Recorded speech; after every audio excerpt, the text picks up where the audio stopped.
عليكم ورحمة الله وبركاته. يا رب ان شاء الله كلكم تكونوا بخير وقادرين نواجه الحياة يا رب كلنا. النهاردة ان شاء الله هعمل فيديو الاكثر طلبا وهو Q&A، هنجاوب فيه على معظم الاسئلة اللي انتوا سألتوها لي.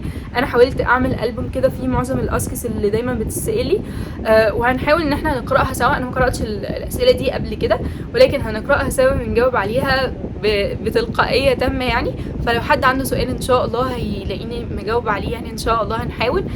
وكمان الاسئله ان شاء الله تفيدنا كلنا وتكون مفيده لينا بشكل عام، سواء اسئله عامه او اسئله عن البرمجه، ان شاء الله هجاوب عليها في الفيديو.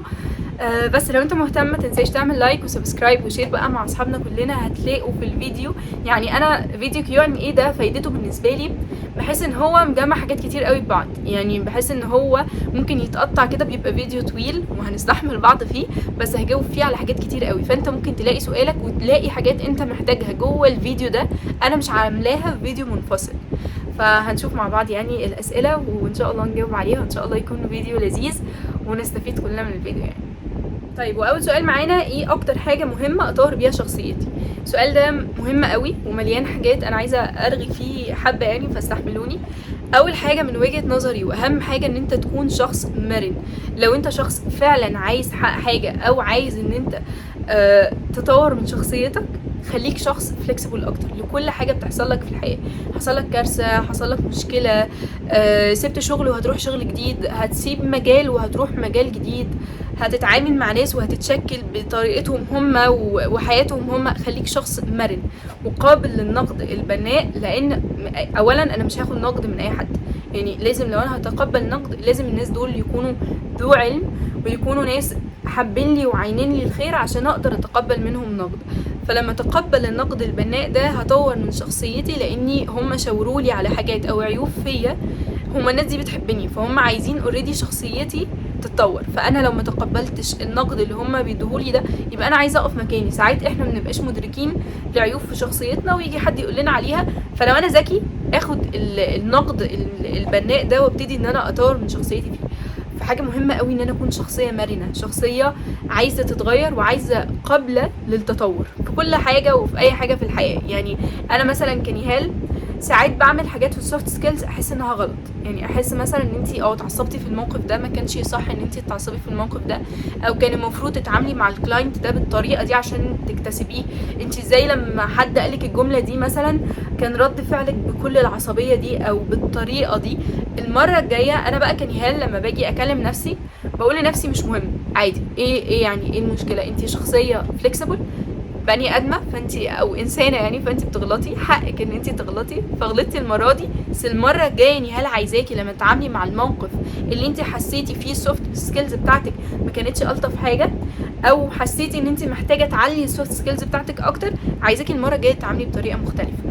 لو انتي مثلا مشيتي في طريق وما قدرتيش تحققي فيه النتائج المطلوبه، عايزاكي المره الجايه تبذلي مجهود اكتر او تبذلي مجهود بطريقه اذكى عشان توصلي للحاجات اللي انتي ما عرفتيش توصلي لها. طبعا لو ربنا كاتبها لك، يعني قصدي ان انا قابله للتطور بشكل كبير.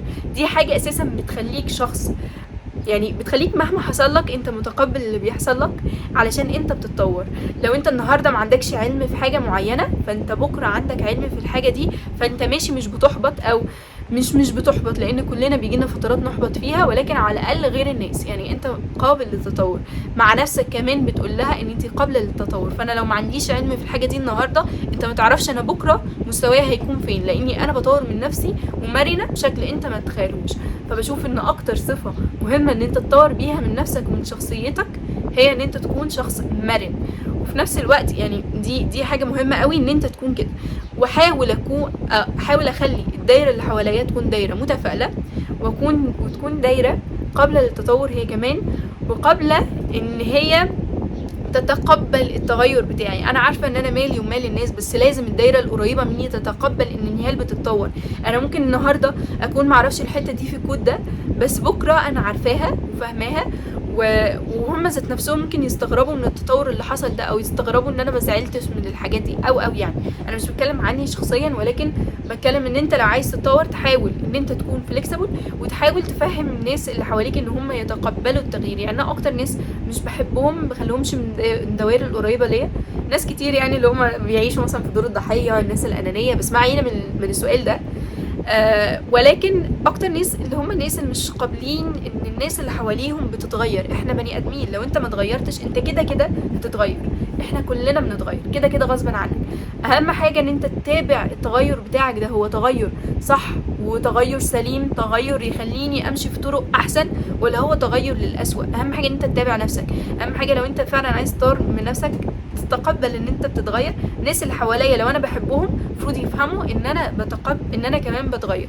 فمثلا تلاقي واحد النهارده كان بيشرب مثلا مخدرات، تاني يوم الشخص ده بقى متدين، فيقولوا ايه ده، ايه ده، انت كنت اول امبارح بتشرب مخدرات، ازاي النهارده جاي بقى اعمل لنا فيها شيخ؟ يهدي من يشاء. يعني في ايه يعني، احنا كلنا بنتغير، واهم حاجه ان احنا نتغير للاحسن. مش عايزه اطول عليكم كتير في النقطه دي، بس دي حاجات مهمه قوي. شايفه كمان ان تالت نقطه ان مهم قوي ان انا اكون شخصيه متفائله. انا بحس ان الاقدار تؤخذ من الكلمات فعلا اللي احنا بنقولها لنفسنا والناس اللي حوالينا. انت كده كده مأمور بالسعي ايا كانت النتائج اللي انت فيها. طبعا انا لازم اكون مدرك للنتائج اللي انا بوصل لها، لان النتائج دي حاجه بتعبر عن اللي انا بعمله. ممكن اكون بجتهد قوي بس بجتهد بطريقه غلط، ممكن اكون ما بسعاش بالقدر الكافي، فدي حاجه هتخليني ادرك انا بسعى ولا لا، او بسعى بطريقه صح ولا لا.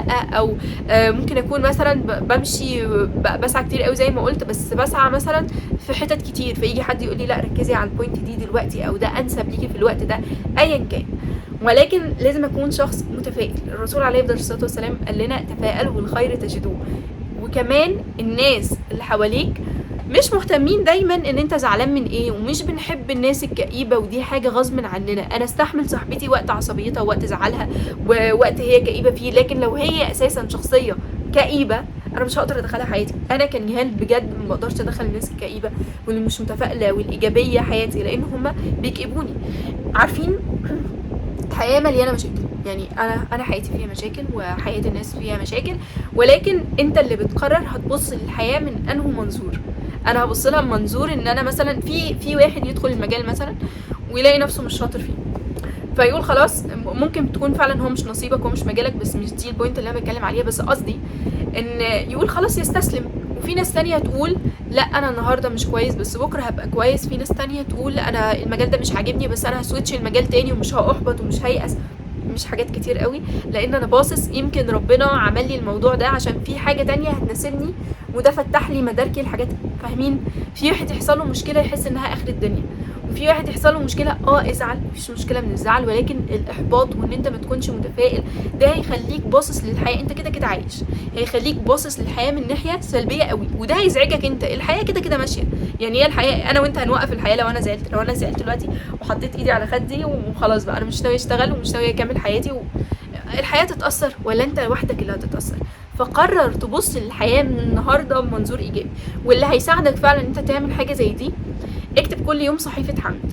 ده هيخليك تفكر تفكير. الشيطان بيعيدنا الفقر وبيعيدنا ان احنا نعيش في نكد وفي قرف، حاجات كتير قوي، لان هو بيحاول يخليك تيأس. فلما تيأس من روح الله انت ممكن تقوم تنتحر عادي جدا.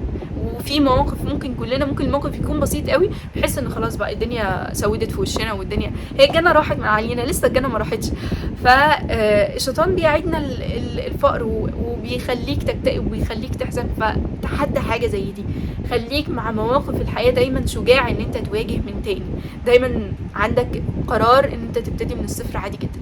نقطه صفر مش نقطه وحشه، ولكن ان انت تقف في مكانك هي اللي حاجه اوحش من انت تبتدي من الصفر من تاني. معرفش ممكن يكون حد محتاج الكلام ده او لا، ولكن هو كلام فعلا طالع من قلبي. حاول تكون شخص متفائل، لان التفاؤل حاجه جميله. التفاؤل هيخليك تطلع طاقه كويسه، ويخلي الناس اللي حواليك ناس بتحبك، يخليك انت طاقتك من جواك طاقه كويسه وبتبص للحاجات بشكل كويس. كمان انا نسيت اقول لكم على صحيفه الحمد دي. صحيفه الحمد ان انت تكتب كل يوم 3 حاجات. انا لسه عندي برد فحاسه ان صوتي مش افضل حاجه، بس قلت كده كده هصور الفيديو يعني. مفيش حاجه هتعطلنا. المهم ان هي بتخلي دماغك تفكر في الحاجه باسلوب احسن. انا لو النهارده ما عنديش اي حاجه خالص حلوه، فانا كده كده قادر ان انا اشوف الفيديو ده، فالحمد لله يا رب على نعمه الرؤيه، الحمد لله يا رب ان انا قدرت، الحمد لله يا رب. انا مضغوط بس الحمد لله انا بشتغل اصلا. انا مرتبي مش افضل حاجه بس الحمد لله ان انا بقبض فلوس. كنت شفت فيديو لزغاليلو لزغاليل دي قصدي، وهم عاملين فيديو لصديق زغاليل جاي يقول له انا يا خبر ابيض نفسي اقبض بقى عشان الحياه ومش عارف ايه. فاول ما قبض الموبايل بتاعه اتكسر، فجه زغاليل قام قايل له ايه، قام قايل له احمد ربنا، بدل ما انت تقول صاحب زغاليل كان بيقول له ياه هو كل ما يجيلي فلوس تروح، هو انا الفلوس بتيجي بقضاها، هو مش عارفه ايه. شخص ده بيعبر فعلا عن الشخص اللي مصمم يعني كده كده التليفون اتكسر وكده كده الحياه ماشيه وكده كده هو هيصلح التليفون، فاهمين؟ او هيحاول او هيدفع الفلوس دي. فجه صاحبه بقى زغاليل قام قايل له ليه ما تقولش ان الحمد لله يا رب ان الموقف ده حصل وانا معايا فلوس تكفي الموقف ده. في ناس ممكن ما يبقاش معايا الفلوس دي، الحمد لله ان احنا بصحتنا. ففي حاجات كتير قوي احنا بنشوفها منظور وحش. عود عينك وعود دماغك ان هي تبص للامور بنظرة ايجابية، صدقني ده هيفرق في حياتك جدا. هتبقى شخص ايجابي، هتبقى شخص قادر يواجه وقادر يبتدي من نقطة الصفر من تاني. اكتب كل يوم 3 حاجات حلوة في اليوم بتاعك، هيخليك تتعود ان حتى في اليوم الوحش قوي انا بشغل عقلي اطلع منه الحاجات الحلوه. عارف مثلا لو جيت قلت لك دلوقتي ايه اكتر موقف فرحك في حياتك، هتاخد وقت قوي في التفكير وممكن ما تلاقيش. لكن لو قلت لك ايه المواقف اللي زعلتك هتقول اصل انا بابا زمان كان بيضربني، اصل انا في مدرس زمان قال لي مش عارفه ايه.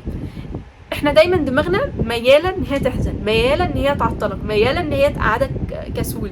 ولكن احنا بقى عايزين دماغنا تشتغل بالطريقه اللي تفيدنا في الحياه. واعتقد ان التفاؤل هو اكتر حاجه ممكن تفيدك في حياتك كلها وتفيد الناس اللي حواليك كمان. عارفه ان انا طولت قوي قوي قوي في البوينت دي، ولكن يعني يا رب يا رب كلامي يكون لذيذ او مفيد ليكم. هنتكلم دلوقتي عن تالت نقطة برضو انا كتبتهم في ورقة كده عشان يعني احاول اقول كل حاجة. خليك حسن الخلق. يعني ايه حسن الخلق؟ يعني خليني شخص محترم، يعني اخليني شخص الناس ما تقدرش، الشخص اللي بيشتم ما يقدرش يشتم قدامي، الشخص اللي بيتجاوز حدوده ما يقدرش يتجاوز حدوده معايا، لان انا شخص محترم، الناس بتحترمك. فخليك شخص محترم. الشخصيه المحترمه مفيش احسن منها تحت اي ظرف وفي كل مكان وفي اي حاجه. سيبك من الناس اللي بتقعد تنغمس ضمن حاجات، خليك بمبادئك، خليك حسن الخلق مع الناس كلها تحبك. وحط هدف في حياتك. انا ما معرفش ازاي يعني من وانا صغيره قابلت واحده كانت داخله، انا حاسه انا برغي قوي بس ما علينا. قابلت واحده كانت داخله اللي هي مدرسه زويل دي ولا مدارس المتفوقين، وانا كان نفسي قوي ان انا ادخلها. على فكره انا جبت 99 وشويه في ثالثه اعدادي، ولكن ما دخلتهاش عشان فكرت ان لازم اكون مقفله ماث، وانا كنت ناقصه نص درجه. ولكن هو الموضوع ما طلعش كده، يعني طلع طالما انت اعلى من 96 تقريبا فكان ينفع تدخليها عادي. المهم انها مش نصيبي يعني. المهم ان هي قالت لي الهدف هو الحاجه اللي هتخليكي طول حياتك عايشه بقلب متفائل. دي حقيقه. انت معرفش ازاي ممكن ناس تمشي من غير هدف. انت طول ما انت عايش من غير هدف هتحس ان انت ماشي كده ماشي. يعني ينفع حد يوصل لحاجه هو مش عارفها؟ لا، لازم تحط لك هدف وتخطط. اي نعم الخطط بتاعت ربنا دايما بتكون افضل، ولكن احنا عايزين السعي، احنا عايزين ان احنا نخطط للحاجات دي. انا واقف هنا لو مش عارف انا رايح فين دي هتبقى مشكله كبيره قوي.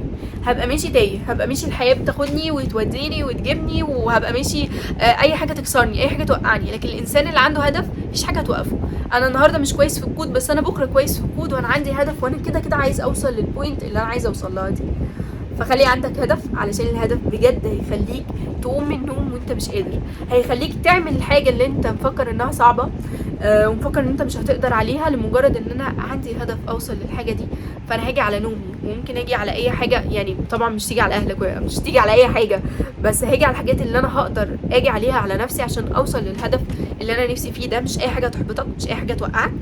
بلاش تستمتع بالحاجات البسيطه. يعني بلاش مثلا عقلك يقولك تعالى نقعد على السوشيال ميديا النهارده كتير، طيب دي حاجه مش هتفيدك على المستوى البعيد، ولكن ان انا لو قعدت قرات كتاب ده هيفيدني. فبلاش تاخد المتعه البسيطه القريبه عن المتعه البعيده.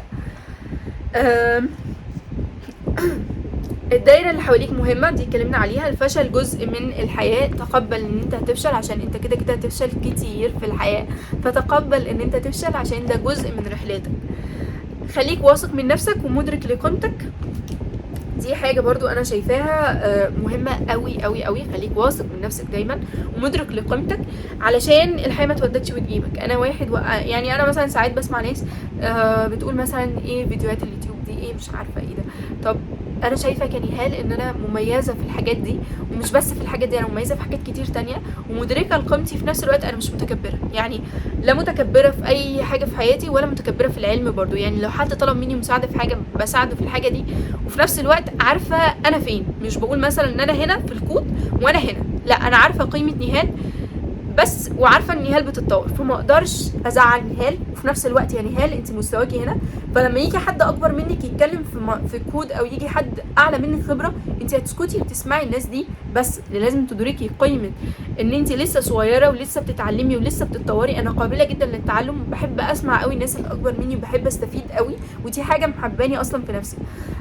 وفي نفس الوقت مقدره قيمه نهال، يعني ما حدش مثلا يقدر يجي يقلل مني لان انا عارفه قيمه نفسي كويس. فدي حاجه مهمه قوي. واخر نصيحتين، خليك شخص طيب مع الناس، بيحب ان هو يساعد، لان المساعده مردوده، وطاقه المساعده طاقه جميله وهتحسسك ان انت فعلا. اصلا دلوقتي لو انا بشتغل وبجيب فلوس انا كده بعمل ايه؟ عايش وبس. لكن ان انت تسيب اثر في حد، ان انت لما تموت الناس دي تجيب سيرتك بالخير، اعتقد هو ده الهدف الاسمى من الحياه، او الحاجه الجميله اللي انت ممكن تسيبها لما تموت، لان كلنا هنموت. حاول دايما تدي طاقه، تدي مساعده للناس اللي حواليك، وما تستخسرش ابدا في اي حد اي حاجه، لان دي حاجه مهمه. حتى لو الناس وحشين هنقابل ناس يقابلوا الحاجات الحلوه اللي احنا بنعملها بحاجات حلوه زينا، وهتلاقي صدقني مساعده بتجيلك كده في حاجه او وقت انت محتاج فيه مساعده، تقول فعلا انا اترد لي اللي انا عملته ده. ولو حتى ما تردلكش فهي حاجه انت بتعملها لله، فمش مهم اصلا ان هي تترد. فخليك شخص طيب. الطيبه حاجه حلوه قوي، وبتخليك حاسس ان انت انسان طيب، فبتحب نفسك اكتر وبتقدر قيمه نفسك اكتر. تقول انا بعمل 1 2 3، فتحس ان انت شخص جميل بالنسبه لنفسك يعني.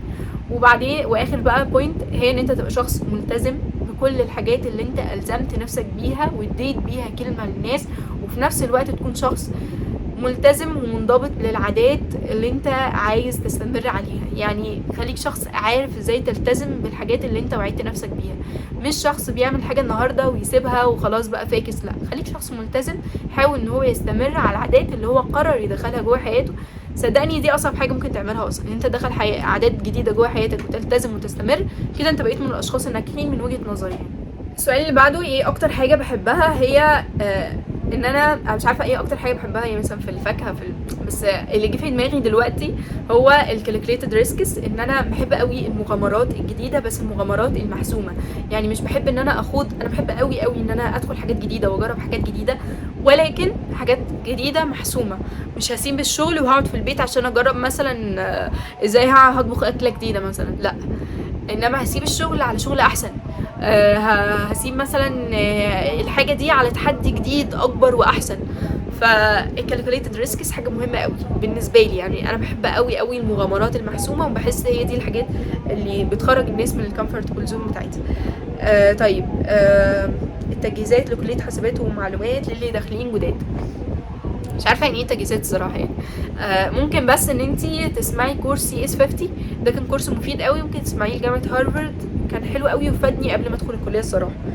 الطريق الامتياز في سنه اولى ذاكره كويس، يعني ذاكر اجتهد في الترم الاول عشان انا كنت حاسه ان انا عندي علوم، فكان الموضوع شويه بذاكر كتير في الترم الاول، فاجتهد علشان الترم الاول سهل تجيب فيه امتياز، او سنه اولى سهله ان انت تجيب فيها امتياز. فركز على التقديرات بتاعه سنه اولى. حتى لو انت بعدين مش عايز تبقى معيد والكلام ده، لا، انا بحب دايما ان انا اللي امسك الحاجه، وانا اللي اقرر بنفسي انا هسيب الشغلانه دي وهشتغل الشغلانه دي، فمفيش حاجه هكسل فيها، انا ماموره بالسعي. فاسعى ان انت تجيب تقدير كويس، وفي نفس الوقت اهتم بالسيلف ستادي، بس مش في سنه اولى. يعني في سنه اولى انا عايزاك تدخل تتعود على الكليه، تذاكر كويس وتتاقلم عليها وتتاقلم على الجو، عشان كان بالنسبه لي ده خد مني وقت. ازاي تجيب امتياز بقى؟ ان انت تتعرف على ناس اكبر منك وتكون نتورك، وتعرف منهم ان الدكتور ده بيجيب امتحاناته ازاي، وتذاكر بطريقه ذكيه. يعني ما تذاكرش وخلاص، ذاكر الدكتور ده بيجيب من الشتات يبقى انا هذاكر الشتات. الماده دي ماده مثلا لا ده لازم اذاكر فيها محاضرات، يبقى انا هذاكرها من اول السنه محاضرات وما الى ذلك. فمهم قوي قوي ان انا اعرف الطريقه الصح اللي انا اذاكر بيها. هسال الدفعه الاكبر مني على الدكاتره وازاي بيجيبوا الامتحانات بتاعتهم، وان شاء الله تجيبوا امتياز السنه الاولى. طيب طريق الامتياز دي خلاص جاوبناها. في اسئله بس متكرره، فانا يعني بكون عايزه اسئله جديده. ليه اخترتي مجال الموبايل ديفلوبمنت تحديدا؟ وبرايك ما هو انسب مجال للبنات؟ كيف ممكن الشخص يحدد المجال المناسب؟ اعتقد ان احنا عندنا اولى وتانية وتالتة كليه، ممكن ان انت تجرب فيهم، اوريدي اساسا انت في الكليه بتاخد ويب وبتاخد جافا وبتاخد اندرويد، واكيد مش بناخد اي او اس يعني، بس بناخد اندرويد. وفي تقريبا كان في الجامعه بتاعتنا كان في ترم ادوا فيه فلاتر. اعتقد ان احنا بنجرب معظم الحاجات اساسا في الكليه، فانتي تجربي وتشوفي الافضل ليكي. انا بالنسبه لي ازاي اخترت تراك موبايل، انا مش عارفه، بس انا حسيتها اشاره. من ساعه ما دخلت الاسره اللي انا كنت فيها كنت دايما بحب اعمل الحاجات عن طريق الموبايل يعني، وده كان غلط، ما كانش صح حاجه، بس ده كان في الترم الاول في سنه اولى. فحسيت ان انا عايزه اعمل برودكت ده، عايزه اعمل موبايل ابلكيشن، مش عايزه اعمل ويب، مش عايزه اعمل ده. بس انا من وجهه نظري احنا بنروح نختار دلوقتي على حسب الشغل. انا مثلا عارفه ان كل المجالات فيها شغل، بس يعني شوفي السوق اكتر طالب ايه. السوق اكتر طالب موبايل، طيب موبايل باندرويد ولا اي او اس؟ السوق اكتر طالب فلاتر، يبقى انا هذاكر فلاتر علشان ده في الاول وفي الاخر شغل. فشوفي البرودكت اللي انت عايزه تطلعيه ده من وجهه نظري، وشوفي السوق طالب ايه الفترات دي. والمرتبات برضو حاجه مهمه قوي، اسالي على متوسط المرتبات. طريق الامتياز خلاص قلناه. ازاي ذاكر داتا ستراكشر كويس؟ كورس MIT انا شارحه داتا ستراكشر بس مش كامله، اعتقد ان الشرح بتاعي رائع. يعني مش بشكر في نفسي، بس هو بجد كويس قوي. اسمعوا داتا ستراكشر مني، كويسه قوي وهتفهمها كويس الحمد لله. وبرضو شوف كورس MIT اوبن سورس هتلاقيه كويس جدا بقى. انا اساسا كنت بسمع الماتيريال دي في الاول. هل بيكون في عائق في الانجليزي؟ بصوا بقى، حته الانجليزي دي مهمه قوي ان انا عايزه اتكلم فيها. الانجليزي عائق في الكليه؟ لا. انت لو دخلت اي كليه، يعني لو رحت مثلا ذاكرت انجليزي كويس قوي ودخلت كليه طب بشري، هتلاقي الانجليزي هناك صعب، لان المصطلحات الطبيه غير المصطلحات بتاعت التكنولوجي بتاعتنا. فطبيعي لما انت تدخل الكليه في الاول برضو هتلاقي مصطلحات جديده، مجرد ما انت تتعود عليها في اول ترم الدنيا هتمشي زي الفل ان شاء الله. ولكن الانجليزي في العموم مهم ان انت تطور نفسك فيه قوي. فرص شغل الخارجي حاسبات ومعلومات بتبقى في شركات زي ايه مثلا؟ شركات برمجه. مش عارفه، مش فاهمه السؤال بجد، يعني شركات برمجه بجد. طيب هل السوق المنافسه اختلفت فيه عن زمان وبقى صعب جدا زي ما الناس بتقول ولا ايه؟ واخيرا ازاي نحافظ على عيوننا من الشاشات؟ انا بلبس نظاره الصراحه، وكل شويه بغير مرمى بصري، يعني شويه انا باصه كده وشويه انا باصه بعيد وشويه انا باصه قريب كده، يعني بحاول ما تقعدش على اللاب كتير، بس انا بقعد الصراحه على اللاب كتير. يعني انا مش عارفه الصراحه، بس انتوا عارفين ان انا لابسه نظاره مش بقلعها خالص، فهي مش حفظ، هي نظر عادي، فمش بقلعها ومش ناويه ان انا اعمل العمليه الصراحه الفترات دي يعني. فبلبس نظاره، ده بس اللي انا بعمله. بغير مرمى البصر بتاعي، والمفروض انت ما تقعدش على اللاب فترات طويله، كل شويه المفروض تريح عينك، بس انا مش عارفه، انا مش دكتوره عيون. هل السوق المنافسه اختلفت عن زمان؟ مش فاهمه يعني ايه اختلفت عن زمان، بس احنا بقينا كتير ممكن، بس برضو الطلب كتير علينا يعني. اهم حاجه ان انت تكون متميز، واهم حاجه ان انت تكون مذاكر البيزكس، وان شاء الله تلاقي فرصه لو انت فعلا كويس. لكن الناس بقوا كتير بس هما مش معاهم بيزكس، مش معاهم مش فاهمين اصلا. يعني الاقي ناس مثلا سمعت حاجات بسيطه قوي وذاكرت بس ما اجتهدتش، ما عملتش حاجه وما الى ذلك يعني، وتلاقيهم بقى يقولوا احنا فلاتر ديفلوبر، احنا مش عارفه ايه، وهم مش عارفين حاجات كتير قوي. فلا، ذاكر كويس هتلاقي فرصه ان شاء الله. فرص الشغل الخريجي دي خلاص قلناها.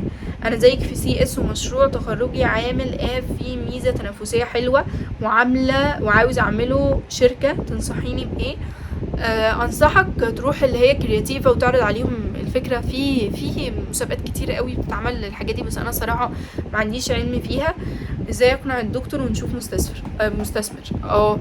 روح للدكتور وتناقش معاه في الفكره، وروح لاداره الكليه وتناقش معاهم في الفكره. اعتقد الناس هتكون مرحبه يعني. وممكن تروح لشركات تعرض عليهم الفكره، وهم برضو اعتقد الشركات هتكون مرحبه بحاجه زي دي. انا كنت عملت حاجه زي دي وانا بعمل مشروع، برضو رحت للشركه وعرضت عليها الفكره. انا داخل حاسبات، ازاي اشتغل في المجال ده وانا بدرس؟ وهل في فرصه لكده؟ في فرصه لكده، زي ما قلت، لو انت كويس هتلاقي فرصه، لو انت مش كويس مش هتلاقي فرصه. الفرص بتكون للناس اللي بتذاكر كويس والناس اللي بتجتهد وبتسعى والسيلف ستادي بتاعهم عالي، هتلاقي ان شاء الله. ازاي اشتغل من المجال ده وانا بدرس؟ انك تذاكر وانت بتدرس، بس تذاكر كتير وانت بتدرس وان شاء الله تلاقي فرصه. بس يعني المجال بتاعنا محتاج مذاكره كتير. انا مش بحب الوهم، مش بحب الناس اللي بتقعد توهم الناس ان انت هتوصل بكره تروح تشتغل. لا، انت هتذاكر وهتذاكر فتره طويله وهتجتهد وان شاء الله هتلاقي فرصه. بس يعني اللي انا بوعده لك ان انت ان شاء الله هتلاقي فرصه. رايك في الجامعات الخاصه لكليه حاسبات ومعلومات؟ مش عارفه، لا تعليق، مش عارفه، ما جربتش فما اقدرش ان انا احكم. كل اللي انا اقدر اقوله لك ان هو مش بالجامعه خالص، بس هو بان انت تسيلف ستادي اكتر. بعيدا عن مواضيع الدراسه، ازاي ابدا السنه الدراسيه صح بناء على تجربه ملموسه؟ السؤال ده حكني قوي. يعني ايه بعيدا عن مواضيع الدراسه ازاي ابدا السنه الدراسيه صح؟ ان انت تذاكر من اول السنه اول باول، ان انت تكون عامل حسابك. يعني لو انت مثلا في سنه رابعه، انا خلاص انت ما جبتش تقدير، بس انت في الاول حاول ان انت تجيب في تقدير عشان تعلي الجي بي اي، لان بيبقى فيه منح وبتبقى فيه يعني الجي بي اي مش مهم قوي، بس انت لسه داخل سنه اولى، ليه ما تجتهدش؟ اصلك مش في سنه اولى مثلا هتروح تشتغل في شركه وتبقى بروفيشنال وبتاع، فحاول تمسك حاجه.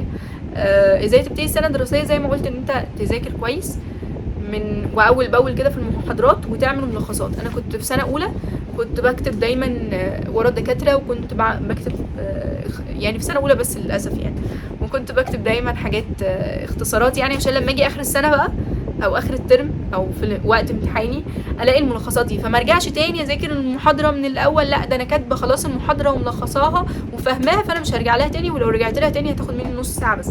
كنت بذاكر بطريقه الدكاتره كمان. الفرق بين كمبيوتر ساينس وهندسه البرمجيات؟ هندسه البرمجيات ده قسم خاص.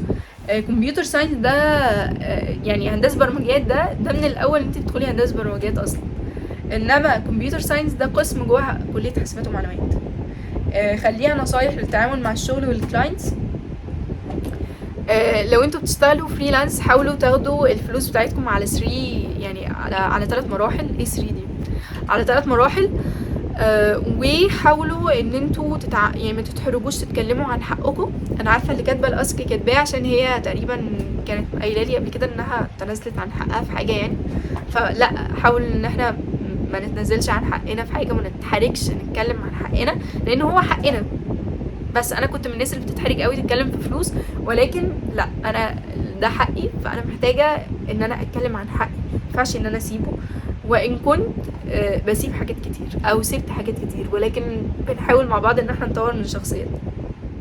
مش هتعملنا الورك شوب؟ ان شاء الله هيبقى فيه ورك شوب قريبا لفلاتر، وهتكون ان شاء الله يعني هحاول انها تكون يا اما بسعر رمزي مقابل بس الوقت البسيط اللي احنا هنقعده سوا، او حتى تكون حاجه مجانيه بالكامل، بس ان شاء الله هتستفيدوا منها. طيب، عاوزين حد يشرح لنا رياضه قبل دخول الكليه، هتبقى صعبه وانا مش بحبها. انا عايزه اقول لكم ان احنا عندنا في الاكاديميه، هسيب لكم اللينك في البايو بتاع الفيديو، او ما اسموش هنا بايو، اسمه الديسكريبشن بتاع الفيديو. هسيب لكم اللينك بتاع الاكاديميه، علشان احنا عاملين كورس الناس اللي داخلين من علمي علوم حاسبات ومعلومات. هياخدوا فيه ماس زيرو، وهياخدوا برضو فيه اساسيات الرياضه اللي هتساعدهم في الكليه. فلو حد محتاج الكورس بسعر رمزي جدا، ما تنسوش تبعتوا لهم وتسالوا. طيب، نصايح لحد بيتعلم فلاتر، ازاي يطور من مستواه وازاي يوصل؟ هي نصايح برمجيه عامه، استمر. يعني انت في المجال بتاعنا هتلاقي احباط كتير قوي، وهتلاقي حاجات تضايقك كتير، فاستمر، ما تاخدش في بالك. كلنا بنبقى في الاول مش عارفين حاجات كتير. استمر، اكتب كود كل يوم، حتى لو يوم انت مش قادر فيه استمر. دي اكتر نصيحه مهمه في البرمجه عندنا يعني.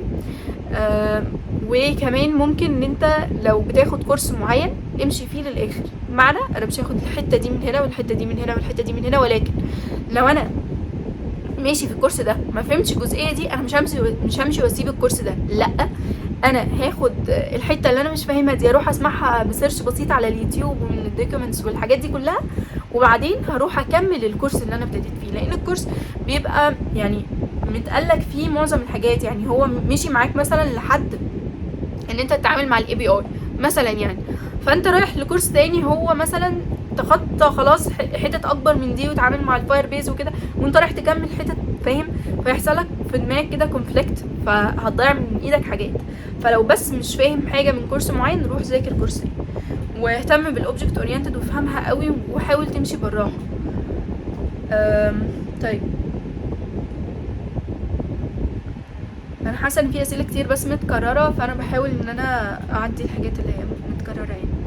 ازاي نذاكر مواد اولى حسابات؟ زي ما قلت في السؤال اللي قبل كده، ازاي اتعلمتي في فلاتر؟ حاجات كتير قوي، وقعدت اعمل يعني اول كورس سمعته كان باشمهندس عبد الله منصور، وكان في اللي هو كورس بتاع انجلا تقريبا او مش عارفه واحده اجنبيه كده سمعته برضو، كنت واخداه من حد. وبعد كده بقى نزلت كذا مره تدريب وكده يعني. حياتي الاجتماعيه جوه الجامعه وفكره الشغل جنب الدراسه. الشغل جنب الدراسه حاجه متعبه، ولكن هتفيدك كتير قوي في السوفت سكيلز، وهتفيدك في كل حاجه الصراحه يعني. الشغل جوه الكليه حاجه، وكمان هتتيح لك ان انت تجرب تجارب كتير بشكل اوسع بكتير يعني، من الناس اللي لسه متخرجين لسه بيبتدوا ان هم يجربوا، لسه بيبتدوا ان هم يكتشفوا نفسهم، فبتبقى سابق. بس لو انت مش مقدرتك حاجه زي دي، خلاص ما تعملهاش. خريج حاسبات لقبه ايه يعني في البطاقه؟ بيبقى مكتوب ايه؟ مش عارفه والله، ما جددتش البطاقه، بس يعني هو بيبقى مهندس عادي. اشتغلتي في سنه اولى؟ اشتغلتي ايه؟ اشتغلت انستراكتور للاطفال، كنت بديلهم بايثون واردوينو اعتقد. نجاح الشنط عامله ازاي؟ نجاح الشنط عامله ازاي لكليه والله مش بتنمر بس يعني ضحكت. الشنط عامله ازاي لكليه حاسبات ومعلومات، وهنحتاج ايه في الشنطه الايام العاديه او ايام العمل؟ حاولي تخلي السنة ايام العملي مع الايام المحاضرات ويعني عشان ننجز نفسنا، بس ما علينا. هتحتاجي اللابتوب بتاعك لو مش في الاول كمان، لما تحتاجي اللابتوب انزلي بيه. غير كده هو نوت بسيطه قوي وقلم. وفي الاول حاولي لو انت ما تعرفيش اماكن للكافيهات او كده، او مش هتروحي تتغدي او تاكلي بره. انا كنت محتاجه سندوتشات معايا في الكليه، فمش عارفه بقى الصراحه، مش بعد كده بس في اول ترم، عشان ما كنتش اعرف حد ولا اعرف الاماكن ولا اي حاجه خالص. كنت محتاجه ان انا في المحاضره مثلا التانية كده، لا كنت جعانه قوي فحاولي تاخدي سندوتشات معاكي. هي البرمجه صعبه ومعقده ولا ايه؟ انا داخله اولى حسابات وعندي شغف بس خايفه.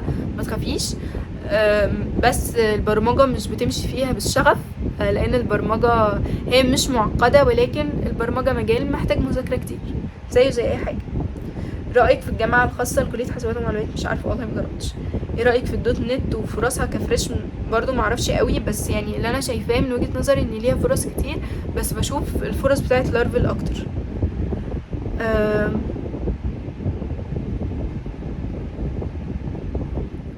ينفع اشارك في ECBC تبع جامعه غير جامعتي؟ انا حاليا داخله تانية حسابات. امتى بالظبط نختار التراك ونبدا فيه وازاي نختاره؟ ذاكري البيزكس، واول ما تذاكريها ابتدي. انا عارفه انا بضايق منكم لان انتوا بتسالوني اسئله انا مجاوبه عليها كتير قوي. انا عامله بلاي ليست كامله بتتكلم عن كليه حسابات ومعلومات، بتتكلم عن كل حاجه. ايه هي الرود ماب للبرمجه، تمشي ازاي في الكليه، تاخد ايه معاك اول يوم، تعمل ايه، كل ده انا مجاوبه عليه. فانا مش بحب اكون انسانه متكرره واكسب ترندات وحاجات الناس لسه داخله الكليه، فاقعد اعمل شو الجو ده مش جونا اكيد يعني. فبس اتفرجوا على الفيديو دي بجد هتلاقوا فيها كل الاجابات اللي في دماغكم. بس انا بالنسبه لي امتى بالظبط تختاري التراك؟ لما تذاكري البيزكس بتاعتك وتجربي حاجات، تبتدي بقى خلاص تاخدي تراك. انا شايفه ان مثلا تالتة الترم التاني تبتدي بقى خلاص انا مختاره التراك ده وهمشي فيه بعد ما جربت حاجات كتير. هل قسم بايو انفورماتكس يستحق ال30,000؟ انا شايف انه مميز بس شغله محدود، وهرجع اشتغل برضو زي الاقسام العاديه. هترجعي تشتغلي زي الاقسام العاديه، وشغله معرفش ايه شغله الصراحه، بس كل اللي انا عارفاه ان هم بيشتغلوا شغلنا عادي جدا. فرايي ان انت لو جايبه القسم العام، لا ما تدخليش بايو انفورماتكس. هو بس بايو انفورماتكس مميز ان انتوا بتبقوا عددكم اصغر، الدكاتره بتتهاون معاكم شويه والمعيدين برضو. بس لكن انا الصراحه شايفه ان لا، لو انت جايبه العام ادخلي العام وخلاص، نحوشي ال30,000 دول او هاتيهم لي ما عنديش مشكله برضو. هو سوفت وير انجينير بيبقى من قسم ايه؟ مش فاهمه الصراحه تاني. انا سوفت وير انجينير. انت قصدك على قسم هندسه برمجيات، بيبقى قسم بتدخليه من الاول. انا علمي علوم وعايزه اخش بايو انفورماتكس، فهل هضيع فلوس على الفاضي ولا لا؟ اصلي بحب الاحياء اكتر. الصراحه مش عارفه يعني. انا من وجهه نظري ان طالما هشتغل نفس اللي في القسم العام هيشتغلوه، فالافضل ان انا اخش القسم العام. لو مش عايزه رياضه قوي اخش سي اس ولا اي تي، وانت كده كده هتاخدي رياضه في كليه حاسبات ومعلومات، بس زي ما قلت ان احنا عاملين الكورس ده هيفيدكم ان شاء الله في كليه. وبلس كده ان سي اس واي تي يعني مالهمش علاقه ببعض، ده نتورك ودي يعني هتاخدي فيها بروجرامنج اكتر، فملهاش علاقه بالرياضه يعني. مش عارفه يعني ادخلي قسم بس مش على حسب الرياضه. هو كده كده لسه التحدي في سنه تالتة، اشوف ايه تاسيسي قبل ما ادخل اولى سي اس 50. برايك ما هو انسب مجال للبنات وليه اخترتي موبايل ديفلوبر؟ جاوبت على السؤال ده قبل كده. ايه انسب مجال للبنات؟ مش عارفه يعني ايه انسب مجال للبنات؟ يعني ايه السؤال ده؟ الموبايل كويس، الويب كويس، البرمجه كويسه. مش عارفه بجد. ازاي نذاكر مواد اولى حاسبات ونطلع باعلى جي بي اي؟ جاوبت قبل كده. عاوزه اجيب تقدير حلو قوي، اذاكر ازاي؟ جاوبت قبل كده. هل كنتي بداتي قبل ما تخشي الجامعه تعليمي برمجه؟ ذاكرت سي اس 50، بس انا لسه ما كنتش ناويه ادخل كليه حاسبات ومعلومات، فبدايه مذاكرتي قبل مثلا الجامعه بشهر. ولا انت اصلا كنتش حاطه في حسابك؟ ما كنتش حاطه في حسابي حاسبات ومعلومات بما انك علمي. ازاي بداتي فلاتر وايه المصادر؟ جاوبت قبل كده. لو اخدت قرار ودخلت قسم سي اس هل قرار صح ولا لا؟ انا كنت قسم سي اس وشايفه ان هو قرار كويس، بس اي اس اعتقد ان هو بيكون اسهل وبيوفر عليك وقت اكتر، بس انا ما كنتش هقدر احفظ، فعشان كده دخلت سي اس. بيضايقني او بزعل من نفسي اني الاقي بالغالب اللي معاه شله او له عائله قريبه منه وبيخرجوا دايما. مشاعر الوحده بحس ان هي طبعا حاجه كويسه قوي ان احنا يبقى لنا اصحاب ويبقى لينا ناس بتحبنا، ولكن لو انا مفيش ناس بتحبني، لو مفيش ناس حواليا، فانا برضو مش زعلان وانا برضو مش متضايق. مشاعر الوحده مشاعر بتطلع من جوه مش بتطلع من بره. يعني انا حاجه حلوه قوي ان انا يكون ليا ناس قريبين وبيحبوني زي ما قلت، ولكن انا لازم اعرف اعتمد على نفسي كليا بمشاعري وكل حاجه، عشان في فتره هتيجي بتعدت علينا كلنا، عدت عليا وعليك وعليهم كلهم، ان انا احس فيها ان انا وحيد، حاسس فيها ان الناس مش بتحبني، بس انا اكون بحب نفسي، انا شايف نفسي كويس، انا شايف ان انا مكتفي بنفسي. عادي جدا ان انا اخرج مع نفسي، عادي، انا بعملها كتير قوي، ان انا اخرج اكون عايزه اتكلم مع نفسي، اكون عايزه اقعد قاعده مع نفسي في مطعم شيك قوي وحلو واتصور واهزر مش اهزر مع نفسي وارد على نفسي عشان ما نهزرش احنا مع بعض دلوقتي، بس حاجه لذيذه ان انت تقعد مع نفسك وتتكلم معاها وهتحسن نفسك بمشاعر مش وحده يعني، لحد ما ان شاء الله ربنا يكرمنا بالناس اللي شبهنا. اشتغلتي ولا لسه؟ الحمد لله شغاله فلاتر ديفلوبر. اعمل ايه في اجازه اولى؟ لما تيجي الاجازه بقى اجازه سنه اولى هتشوفوا الرود ماب اللي انا عاملاها للبرمجه وتشوفي انت واقفه فين وتبداي انت تكملي. يعني لو انت مذاكره بيزكس مثلا سي بلس بلس هتذاكري اوبجكت اورينتد في الاجازه.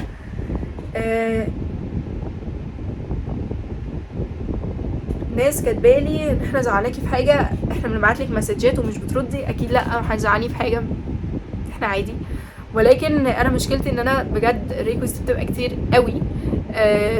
يعني بشوف المسج مثلا، انا شفت اهو المسج هنا دلوقتي، وبعد كده مثلا خرجت وجيت، فانا قلت انا هرد على الناس دي لما ارجع ونسيت، فبس نبقى نبعت نقط على المسجات وانا هرد. انتوا عارفين اللي فيها، يعني انتوا عارفين ان احنا كلنا اخوات، ما نقدرش نزعل من بعض، وما اقدرش ان انا اضايق حد. يا رب يكون المحتوى جميل، ويا رب اكون ما زعلتش ولا ضايقت حد، وتكون الطاقه دايما كويسه اللي طالعه لكم، عشان انا بحبكم قوي. مفروض انزل تدريب فين غير البنوك والفنادق؟ ومعلش لو هو انتوا بتنزلوا تدريب في البنوك والفنادق؟ انا معرفش انزل تدريب في شركات برمجه عادي. ومعلش لو تعرفي او لو حد يعرف هل في شركات برمجه في الغردقه؟ هسألك لو حد يعرف شركات برمجه في الغردقه يكتب لها في الكومنتس، بس انا صراحه مش عارفه. هل ندمتي ان دخلتي حاسبات؟ افضل قرار خدته في حياتي، والحاجه اللي غيرت لي معظم حياتي. انا لسه ما كنتش عايشه قبل الجامعه، انا بدات حياتي فعلا لما دخلت الكليه. ازاي حسنتي الانجليزي؟ عامله فيديو. بس عموما انا هي رحله، انا كل شويه لسه عماله بحسن من الانجليزي، مقرره ان الفتره الجايه اركز اكتر، هيبقى في البلان بتاعتي ان انا اركز اكتر على الانجليزي. ولكن الحاجه اللي فادتني ان انا بدات اتكلم واكون جمل مع نفسي لنفسي بالانجليزي، اقرا كتب بدل ما انا بقراها بالعربي اقراها بالانجليزي. ممكن اعمل شات مع صاحبتي، ندخل ميتنج مثلا نتكلم فيه بس بالانجليزي، فبيشغل عقلي بيشغل افكاري انها تتكلم بالانجليزي. دي حاجه من الحاجات اللي هتفيدك. ممكن تقول لنا الكارنيه بكام اول سنه ودستور ايه اول سنه وكده في الحكومي؟ انا مش فاهمه حاجه، مش فاهم يعني ايه، يعني ايه الكلام ده. رود ماب فور موبايل، انا كنت عامله رود ماب وحطيتها قبل كده، ممكن ابقى اسيبها لكم في الديسكربشن. ربنا يسعدك. والله العظيم في كميه مسجز بجد انا بكون عايزه اروح للناس دي اشكرها شخص شخص، بس هي المسجز بتبقى كتير قوي. شكرا لكل الناس اللي بتبعت لي دايما دعوات، انا بجد ببقى مبسوطه قوي لما الاقي ان حد يدعي لي. اكتر حاجه ممكن تبسطني ان حد يدعي لي. شكرا لكل الناس اللي بتقعد تدعي لي بدون يعني، بحس ان احنا اخوات خلاص، بحس ان احنا بنفرح لبعض لما بنعمل حاجه، بنزعل لبعض لما حد فينا بيحصل له حاجه، بحس ان احنا بقينا عيله واحده حتى لو احنا ما شفناش بعض قبل كده اصلا. بتشتغلي دلوقتي؟ الحمد لله بشتغل في لاتر ديفلوبر موبايل ابلكيشن. عاوزه ابدا مجال يو اي يو اكس، تعرفي رود ماب كويسه اعتقد. هسيب لك بلاي ليست في الديسكربشن امشي عليها وحتى اخد فكره ماشي ازاي اقدر اعرف اكتر عن المجالات واعرف انا مياله لايه. سيرش كتير قوي، مش عارفه احدد. واعرفي زي ما قلت ايه اللي سوق العمل طالبه دلوقتي، ايه المرتبات الاعلى فيه دلوقتي، لان ده في الاول وفي الاخر شغل. ولازم طبعا يكون عندك برضو عايزه تطلعي برودكت الحاجه دي. شغاله ايه حاليا؟ فلاتر ديفلوبر. والله اسئله كتير قوي متكرره، مش عارفه اعمل ايه. انا السنه دي هحاول من كليه الحاسبات، بس انا مستوايا في الانجليش مش قوي. اتفقنا خلاص، اتكلمنا عن موضوع الانجليش قبل كده. حاسبات المنوفيه، مدينه السادات ولا مكان تاني؟ لا، جامعه شبين. لاب ماك بوك برو للبرمجه ولا استعمل ويندوز؟ براحتك، بس يعني لو معاك امكانيه اللاب ماك اكيد هات لاب ماك. انا بعمل شركه كورسات للاطفال وكده، ايه نصيحتك؟ لازم تجيب ناس فعلا كويسين، لان الموضوع بقى بيتاخد على اساس ان هو سبوبه، ولكن الموضوع مش كده. تاني حاجه نتقي ربنا زي ما قلت، ان احنا ما ناخدش الموضوع على اساس ان هو سبوبه. وتعمل سوشيال ميديا كويسه وماركتنج كويس. مش عارفه صراحه يعني، بس اجتهد في الموضوع ان شاء الله ربنا يكرمك فيه.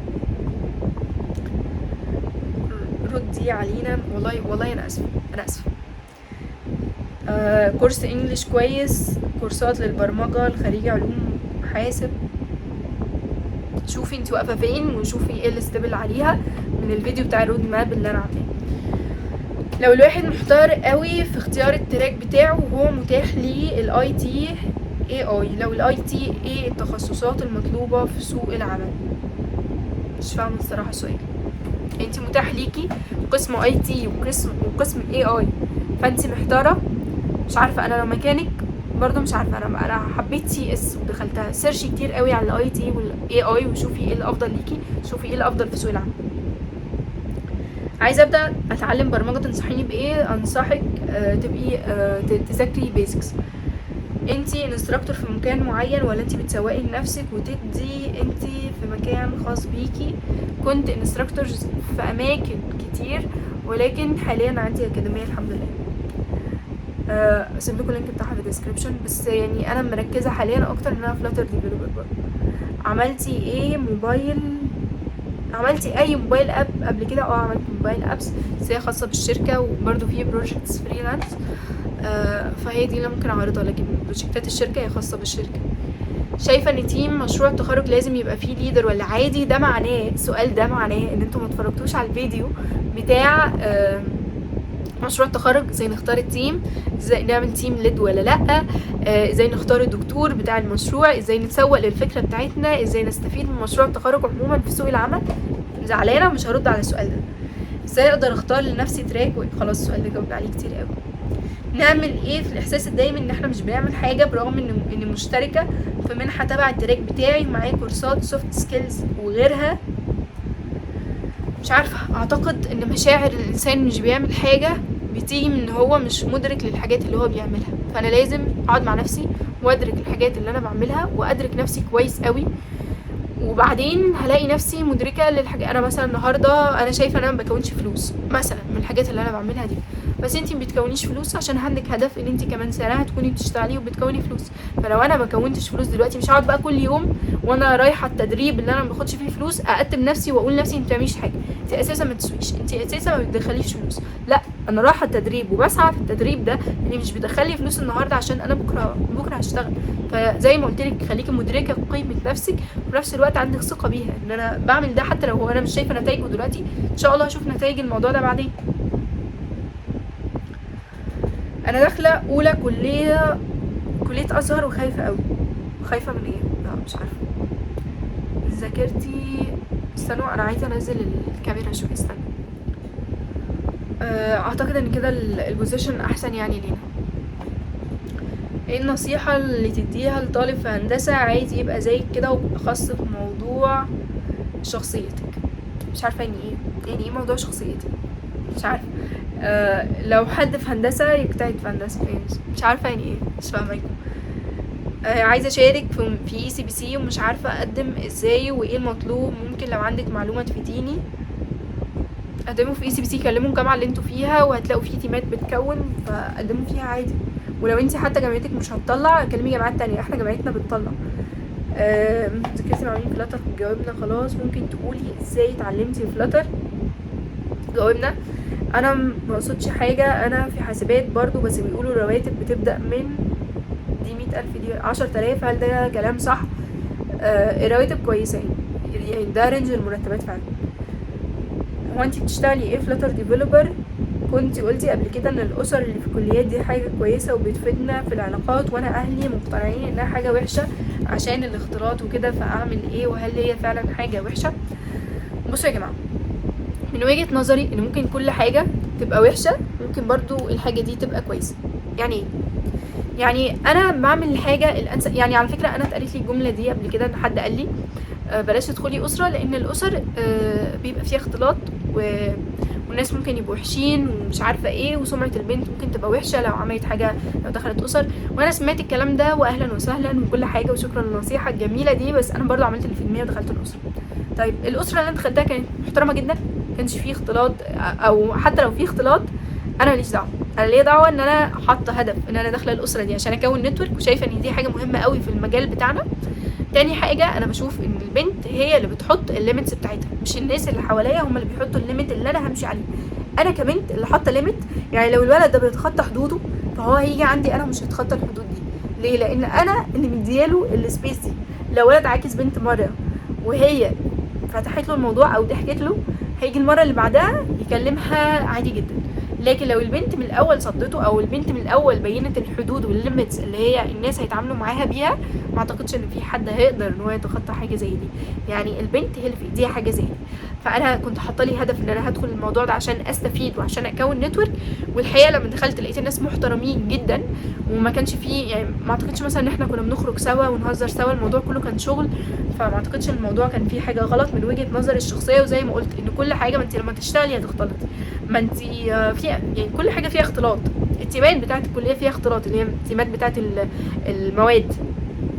انت اللي بايدك تحددي الاختلاط ده هيكون شكله عامل ازاي. لما بتزعلي وتحسي ان محدش هيفهم زعلك بتعملي ايه؟ بمسك ورقه وقلم بتوعي اللزاز دول وبقعد اكتب في الورقه كل الحاجات اللي جوه دماغي وكل الحاجات اللي مضايقاني، وبنحل سوا ونشخبط لحد ما نوصل لحلول ولحد ما اطلع كل الحاجات اللي في دماغي. دي اهم حاجه. وبصلي طبعا وادعي ربنا يا رب ان شاء الله يعني ان زعلي ده يروح. فدي حاجه مهمه ان انا بستعين بربنا قوي، وبستعين بالكشكول بتاعي ان انا اطلع فيه كل الافكار اللي جوه دماغي. ايه اكتر مبدأ ما تقدريش تتنازلي عنه؟ حاجات كتير قوي، حاجات كتير قوي ما اقدرش اتنازل عنها. كل مبادئي ما اقدرش ان انا اتنازل عنها. ما اقدرش اتنازل عن مبدأ الاحترام، ما اقدرش اتنازل عن مبدأ ان انا احب الناس اللي حواليا، ما اقدرش اتنازل عن مبدأ المساعدة، ما اقدرش اتنازل عن كل مبادئي. بحب ان انا اكون شخصية عندها مبادئ، فما اقدرش اتنازل عنها كلها. معلش عندي ضعف بسيط وبقدر اشوف الدنيا حلو من غير نضارة، بس لو حاجة بعيدة بتكون مشبرة حبة وحضرتك شفتك بتلبسي النضارة. يعني ايه السؤال؟ انا في حاسبات وحاسه اني تايهه في شويه حاجات. عادي لو كلمتك سالتك؟ عادي جدا يا جماعه، عادي جدا. احنا ممكن نتكلم بعض عادي، ممكن تبعتولي على انستجرام، ممكن تبعتولي على الماسنجر في الفيسبوك عادي، ممكن تكتبولي في الكومنتس. بلان كتبت لكم قبل كده ممكن تفيديني في موضوع التخصص، مع العلم اني بحب البرمجه جدا والكهرباء، فايهم افضل؟ برمجه وكهرباء، انتوا في هندسه اللي هي هندسه برمجه وكهرباء. مش عارفه يعني، سيرشوا عن الموضوع عشان انا ما اقدرش اقول لحد تدخل حاجه بعينها، بحب الناس تسيرش اكتر. لو عايزه ادرس برمجه بس انا بدرس مجال تاني بعيد عن البرمجه خالص، ممكن ابدا منين؟ ابدأي ببيزكس. ربنا يكرمك، ربنا يكرمكم يا رب كلكم. سؤالي يا باشمهندسة يخصني، يعني انا في هندسة وخلصت اولى الحمد لله وجات الرغبات، وانا متحير جدا ما بين ميكاترونكس واتصالات. دي بقى لا عندي علم في ميكاترونكس ولا اتصالات، I don't know. ازاي ابقى بروبلم سولفر شاطر واوسع نطاق تفكيري؟ استمري بجد، هو ده حل البرمجه بالنسبه لي. ما تيأسيش واستمري، وعادي تضيعي وقت طويل في بروبلم صغيره، ده هيفيدك بعدين قوي. ممكن تقولي لي المصادر؟ خلاص قلت قبل كده. عايزه رود ماب لمجال يو اي يو اكس، قلنا قبل كده. ايه النصايح اللي هتديها لنفسك لو رجعتي سنه اولى من تاني؟ صراحه كل حاجه انا عملتها هي اللي انا هعملها تاني، هعمل تاني، هجتهد تاني وهطلع عين نفسي تاني وهضغط عليها تاني وهبقى انستراكتور للاطفال وهجرب كل اللي انا جربته. الصراحه مش هدي ان هي نصيحه، بس لو هديلكوا انا نصيحه، سيلف ستادي قوي وما تعتمدش على الكليه وبس، وحاول في سنه اولى تجتهد ان انت تجيب تقدير برضو. ممكن بعد ما تخلصي مشروع التخرج على خير. ده اسك قديم ده بقى.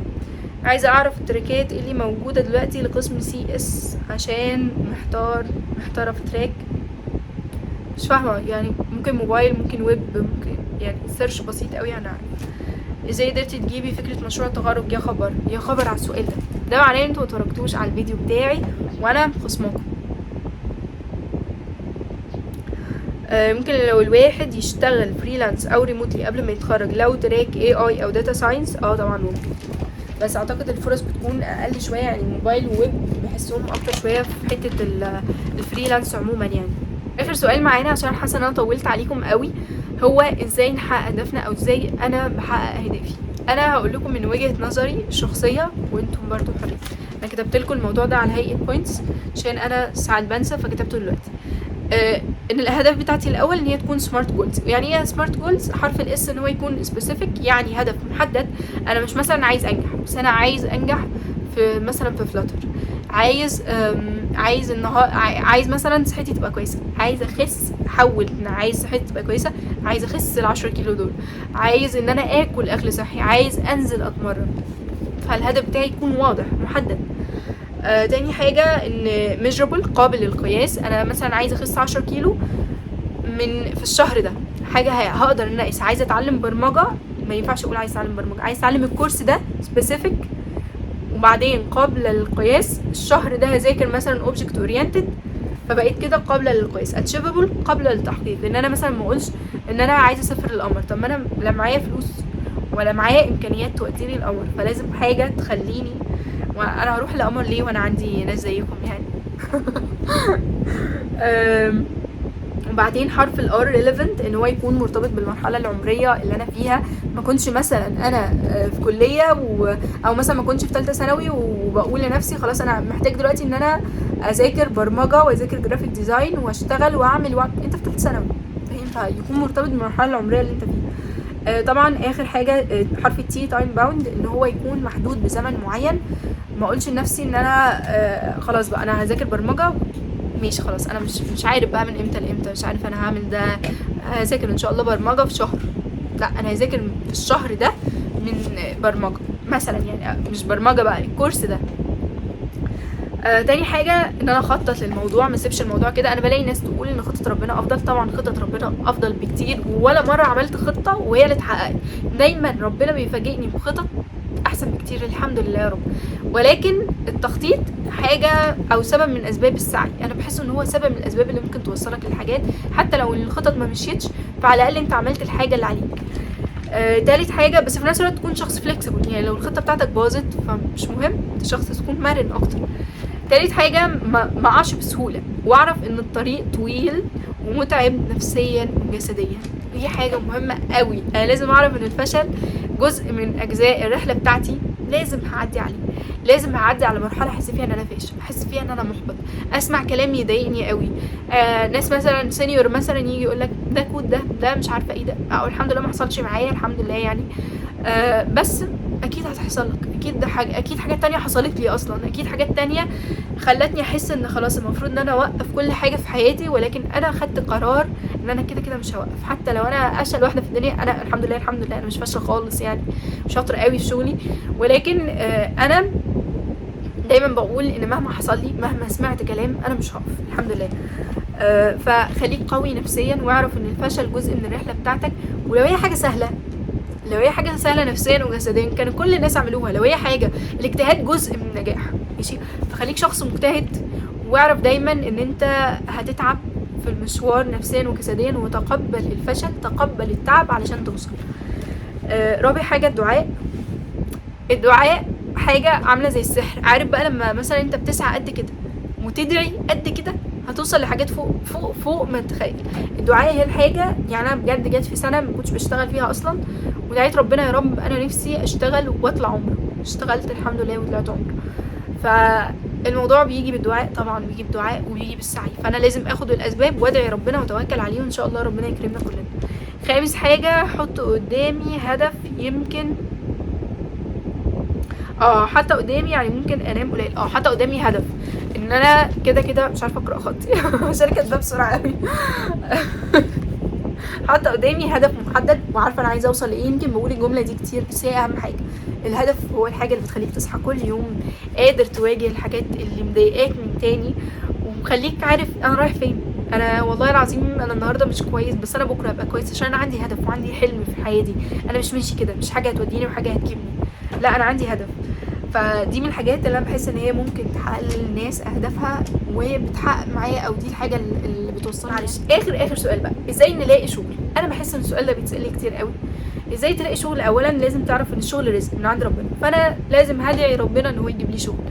بس لو انا ما عنديش شغل دلوقتي، فانا المفروض ان انا مش موقف مذاكره ولا موقف سعي ولا موقف اي حاجه خالص. انا خدت الكورس ده وخلصته، طيب اعمل ايه بقى تاني؟ انا محتاج تدريب، محتاج شغل. فعلا انت محتاج تنزل التدريب. لو انت خلصت الكورسات اللي قدامك محتاج تنزل تدريب، بس مفيش تدريب هتعمل ايه؟ كل يوم هزود مذاكرتي، المذاكره عندنا مش بتخلص ابدا. هزود من مذاكرتي وهزود من علمي، هحط بوستز على لينكد ان كتير، واحاول ان انا اعمل بروجكتات مع نفسي. انا مش واقف، انا شغاله على بروجكتات وشغاله على حياتي طول ما انا مش لاقي حاجه تانية. يعني كده كده مش واقف، من كل يوم بعمل سيرش على شغل بتاعي. في ناس حتى لو السي في بتاعك مش قوي، سيرش عن شغل، سيرش عن تدريب، سيرش عن كل الحاجات. يعني خلي كل يوم كده من ساعه لساعتين، ده هيفيدك. حتى لو انت السي في بتاعك مش قوي، او حتى لسه انت بتتعلم، سيرش عشان تعرف ايه المتطلبات وايه اللي لسه ناقصك، عشان تعرف انت تطور نفسك ازاي. فقدم. حتى الانترفيو وحتى السي فيات دي هتخليك عندك سوفت سكيلز اكتر، عندك جراءه اكتر ان انت تدخل انترفيوهات اكتر. فدي حاجه مهمه جدا. وبس اتمنى الفيديو ما يكونش طول عليكم. عارفه ان هو طول، عارفه ان انا رغيت كتير قوي، بس كنتوا وحشيني قوي وعايزه اجاوب على اسئله كتير، ولسه في اسئله كتير قوي ما جاوبتش عليها. ولكن بعتذر طبعا لكل الناس اللي ما جاوبتش عليهم، بس حاولت اجمع معظم الاسئله عشان مش هنقدر نجاوب على كل دول، الناس هتزهق مننا من رغي طبعا. لو الفيديو مهم او شفتوا ان في حاجه فادتكم، اكتبوا لي ايه اكتر سؤال فاتكم، ايه اكتر سيكشن في الفيديو ده فاتكم. لو عندكم اي اسئله تانية اكتبوها في الكومنتس، ممكن نعمل بارت 2. وبس كده، ما تنسوش تتابعوني على انستجرام عشان هناك بنكون اقرب لبعض اكتر. بحبكم، خلي بالكم على نفسكم.